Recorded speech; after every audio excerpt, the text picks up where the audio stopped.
Atos capítulo 24.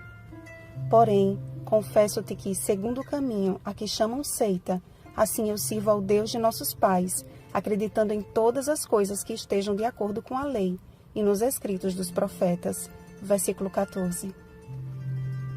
Este versículo resume bem tanto a visão que tinham os de fora com relação ao movimento cristão, quanto em que se baseava a doutrina dos apóstolos.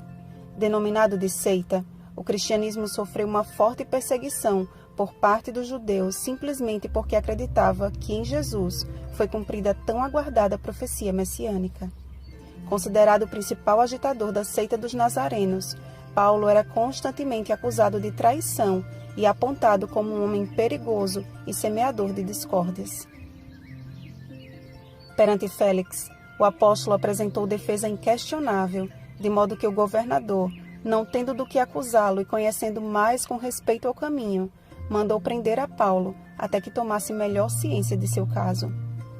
A bajulação de Tértulo e o firme caráter de Paulo apresentaram um contraste claramente perceptível, cumprindo-se a promessa do Salvador. Quando, pois, vos levarem e vos entregarem, não vos preocupeis com o que haveis de dizer, mas o que vos for concedido naquela hora, isso falai, porque não sois vós os que falais, mas o Espírito Santo. Marcos 13:11. O caminho apresentava uma coerência entre o ensino e a prática que nada tinha a ver com a religião dos judeus. Ambos os grupos acreditavam nas mesmas escrituras, mas apenas um a vivia.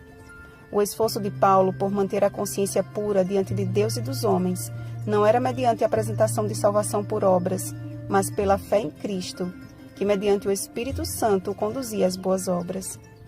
Ele quis dizer que procurava viver piedosamente as verdades da palavra de Deus e que tudo o que fizera em Jerusalém fora simplesmente observar a lei com inteireza de coração.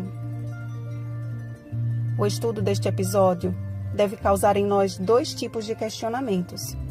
Primeiro, minha fé está de acordo com a lei e nos escritos dos profetas?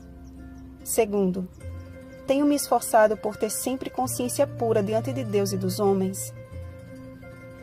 Pouco importa para Deus se a nossa fidelidade é chamada de seita ou algo semelhante.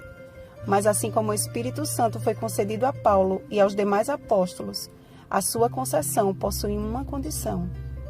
Ora, nós somos testemunhas destes fatos, e bem assim o Espírito Santo, que Deus outorgou aos que lhe obedecem. Atos 5:32. Se obedecer à palavra do Senhor é considerado uma seita, então prefiro, como os discípulos de Jesus, obedecer a Deus do que aos homens. Atos 5:29.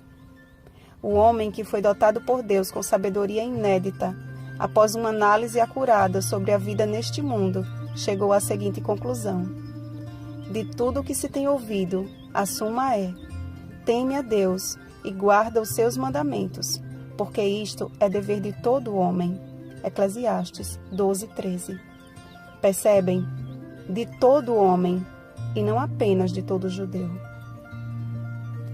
Na revelação de Jesus Cristo, Apocalipse 1:1, é-nos dito que nos últimos dias, Deus tem um remanescente especial, os que guardam os mandamentos de Deus e têm o testemunho de Jesus. Apocalipse 12:17.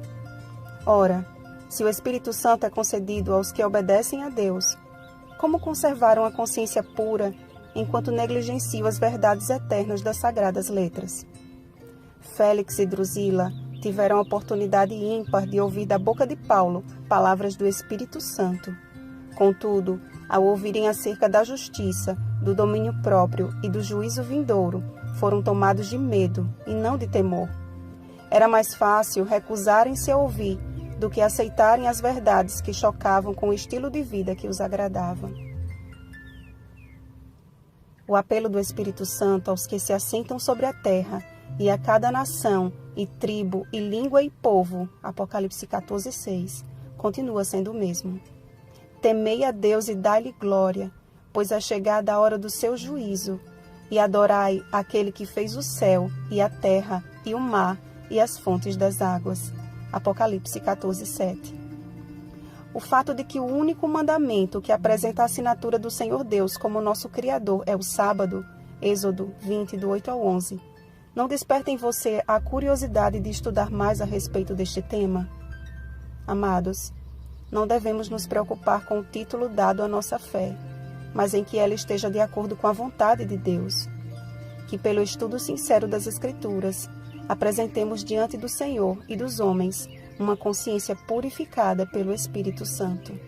Bom dia, guiados pelo Espírito Santo. Rosana Garcia Barros.